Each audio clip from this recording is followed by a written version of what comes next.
বাবা, আজ অফিসে দেরি করিস না। অফিস পরে হবে মা, আগে তুমি। রাসূল সাহ বলেছেন, মায়ের পায়ের নিচেই জান্নাত। আমি জান্নাত হারাতে চাই না।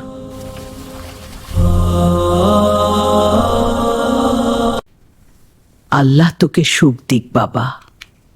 তোমার দোয়া থাকলে দুনিয়ার কষ্ট কিছুই না।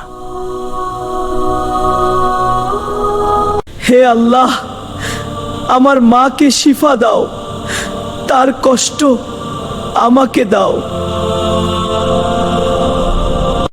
দেখ, আল্লাহ আমার দোয়া কবুল করেছেন।